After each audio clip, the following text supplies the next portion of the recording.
Hello and welcome to Family Movie Collaboration, the show where I review family movies both current and nostalgic, but not too nostalgic. Well, I have to look over a nostalgic family movie once again, and you know what that means? I have to find something public domain to look at, or else I'm destroying Hollywood. But you know what? I don't want to. Yeah, screw it. I mean, I've already done 4 recent movies, 2 movies made in the 90s, a trailer for a superhero movie, and I've already done a top 10 list on so many Japanese cartoons. I want to do something by popular demand that no one has ever requested me to do, and have one of my friends request me to do it. Hello? Boris Fangirl? Oh, hi, how's it going?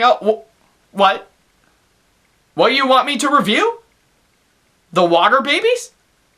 Oh, okay, thanks. This is The Water Babies. I got the Laura, we did it in the end. It's thanks to every one of you. Based on the book by the same name by author Charles Kingsley and released in 1978, the film, right next to James and the Giant Peach, is one of those movies that is somewhat animated with the mix of live action altogether. It has goofy over-the-top actors, songs that could hardly get into your head, and animation that is overused way before heavy metal did it right. But is it still one of the most memorable family flicks ever made? Well, it's sure to have some incredible and awkward moment, and I'm gonna look at it to find out. So, let's dive right into adventure with The Water Babies. So as the credits roll, we open the film with leftover animation from Monty Python's Flying Circus.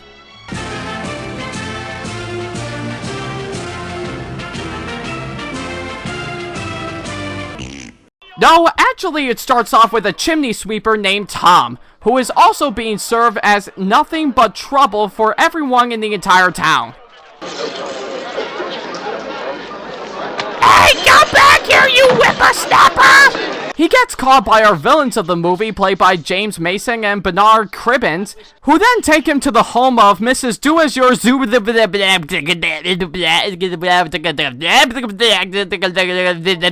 that woman played by Billy Whitewall.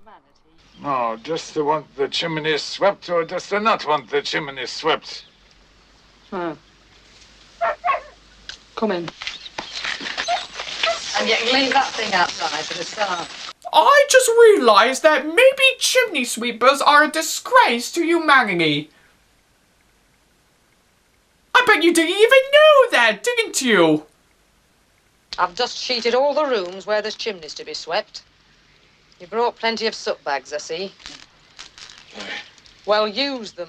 So while Tom cleans the chimney, our villain suddenly decides to rob the place. That is until Tom ended up in another room until he discovers a girl named Ellie, played by Samantha Gates. But how terrible for you. Aren't you frightened being in the dark? Sometimes, but I'm more frightened of Mr. Grimes. I mean, I've always been seeing other girls like you while being covered in dust and all that other crap, but you get the idea. So he managed to catch up with our villain, whose name is so confusing to me that I don't have time to say his name right now, but I'm pretty sure some YouTube comments will let me know that guy's name in the entire movie. but only to escape while not only the villains go after him, not only Ellie wants to find him as well, but also Ellie's uncle wanting to go find him as well. Pretty self-explanatory. He can't save you if you fall. He's right, my dear boy. Now you listen to me very carefully. Oh my god. Is that? It is! It's Mr. Banks from Mary Poppins! Oh my god! Tell me he can pull off an incredible performance in this movie! I am the justice, dear. Who in particular are we looking for? I shall find him and make an example of him. Oh Lord, we thank you for this incredible performance and the actor you've chose to play it. Truly, he will supply great support for this review. I thank you, Lord. He then comes across a stream and has nowhere else to go, so what's a perfect way to get out of this mess? jumping into the stream, of course. Because it's opposite day?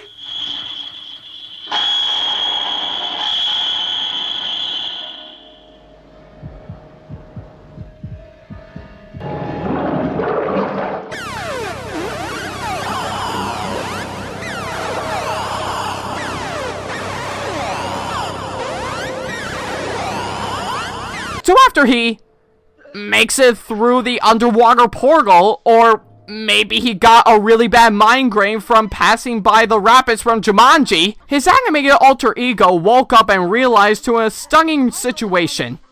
You know what, Tobe? I got a funny feeling we're under water!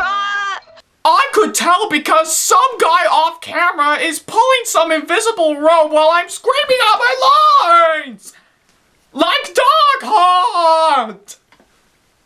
So as he gander around this strange new world, ha! Just pulled off a reference from Equestria Girls, it's funny, ha! He comes across a series of animals who couldn't help but, do nothing but sing a song. And you think you won't last, got to try a little harder. When you slip and slide. You know, I sometimes wonder what the director was thinking when he stayed for post-production to write extra songs in the mix. But they come across a couple of augers in which everyone is afraid of because the augers love to try to eat them. Oh please, in central New York we call that Wednesday afternoon. The hop comes to something when a fella's dinner starts fighting back. You must be one of those downstream mobs. No, I come from up there. Up there? Oh, heck, you're a long way from home. Tom manages to escape as he asks the augers to know where the water babies are.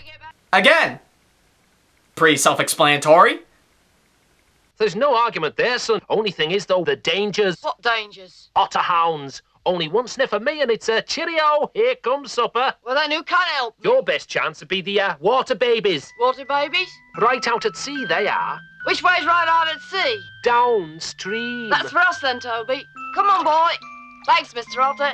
He then comes across a lobster in a cage, which begs the question, why would someone sink a cage to catch fish much faster? But who cares? He managed to get him out just before the lobster snatcher from off-screen brings it to the surface. It's just, well, I never saved a lobster's life before. Oh, well, you have to know. Chalk of the Orkneys. It's really great there, you know what I mean? But where is it? Where is the middle ocean? Oh, it's too far for a wee scruff like you to be going on your own.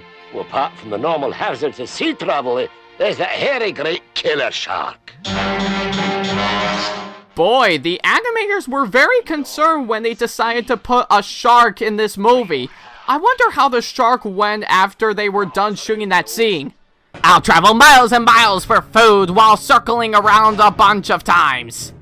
I don't know why, but the director really wants me to.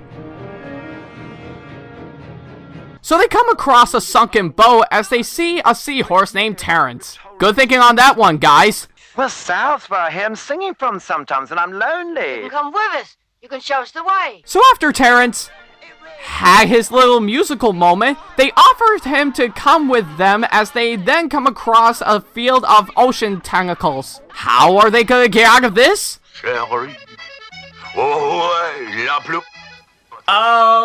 What did I say in my Angels in the Outfield review? Oh my gosh, who the heck is that? Yeah, that's right, who the heck is that?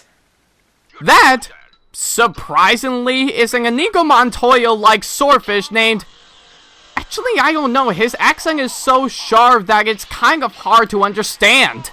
Again, I might get some comments that will tell me for sure. They're running away! Oh, there's one thing I despise, it's a coward. So after chasing them away, the swordfish offers to come with them to find the water babies. So a boy with his dog, a lobster, a seahorse, and a swordfish are trying to find what they're looking for in order to get what they want? What's that movie everyone's trying to rip off at this point in time? Oh, The Wizard of Oz! Oh, silly me. And it just so happens that I have a Wizard of Oz rip-off checklist right here. Let's get marking, shall we? A natural disaster to mankind that could also be a portal to an alternate world? Check! Trying to go to a source to get that person home? Check! 3 other creatures offering to come with him? Check! Oh, will the hilarious moments ever stop? Ripping off one of the greatest movies of all time? So they finally manage to find the water babies and then come across one of them, who looks like the girl from earlier. So I was wondering, perhaps there's only one being who can decide if a water baby may return up there. The Kraken. The Kraken's terrifying. He's the lord of the ocean, and he lives in a place called the other end of nowhere. Okay, I know some of you guys are supposed to be terrified of this so-called Kraken, but dude, why would suddenly being terrified of it can suddenly be a good thing? I don't think they have any idea by the word emotion. That's the way they set off, because it's the only way to reach the Kraken. I find it extremely difficult to predict what you will find acceptable. Perhaps hunger will compel you to try it again. But right around the next morning, they discover that all of the water babies have disappeared, and what are our heroes gonna do right now? We must get help from that Kraken. Yeah, wait, what? Yes, the lady's right. Mes amis, adventure is calling us. So they tried to find the Kraken by going through the cave in which they never seem to close up, until Tom discovers a polar bear and a walrus. How long do I wait? Till I say you can go. How long will that be? When I've decided. When will you decide? When I say you can go. Toby, come on. So, in this world, you can simply knock on the icy door in order to open it? I got nothing. No, really, I seriously got nothing for this one. Not many know me at all. I'm Tom. Unknown, uninvited, yet you come to me for my help, and it is you who must choose. So after getting help from King Neptune, in which I don't know why he managed to get into this movie for a paycheck, our heroes managed to arrive at where the sharks are and successfully set all of the water babies free. And if you thought this movie couldn't think of any more musical numbers for us to listen to— Oh, who am I kidding? They of course sing another song just for the heck of it. We did it in the end. It's thanks to every one of you, my very special friends. Okay. So with a little help from the bubble he used earlier, Tom manages to get back home, but not before our villains convince him to break into the house again. This looks like a job for the good old classic stopping our main villains gag.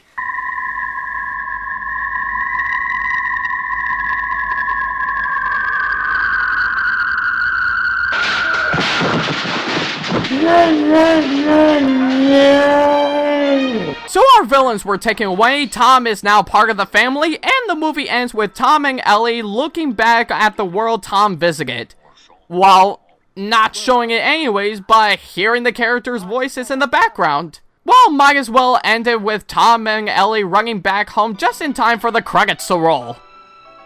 So that was The Water Babies. Does it hold up as one of the most memorable family flicks ever made? Kinda, sort of. But at least it's in between good and bad. However, I love it for a different reason. In my opinion, this movie is the Britishest version of a B-movie. A film that is meant to be over-the-top bad. I don't think they want us to be overwhelmed by this. I think they want us to be both confused and overwhelmed at the same time. I mean, let's be honest, no film has a special appearance by Mr. Banks from Mary Poppins and trying to rip off parts of The Wizard of Oz is intending to entertain people.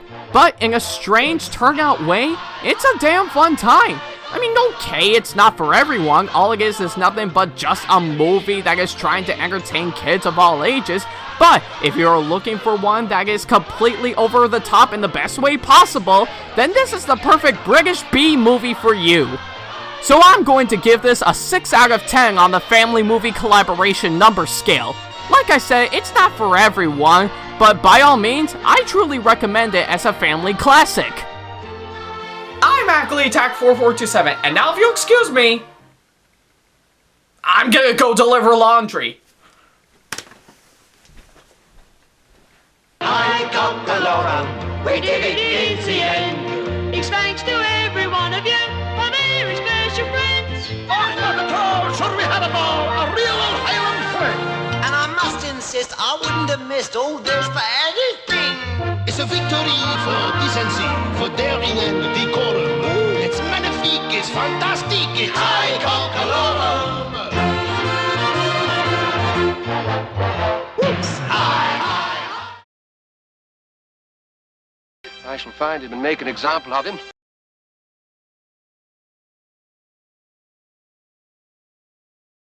Hey guys, this is Ackley Attack 4427 here. Thank you for watching this latest episode of Family Movie Collaboration. There was a lot of time being put into this episode and we're glad how it turned out. Thanks for watching and thanks for making this possible. If you want to see the previous Family Movie Collaboration review on the top 10 best animes of all time, click the video on the left.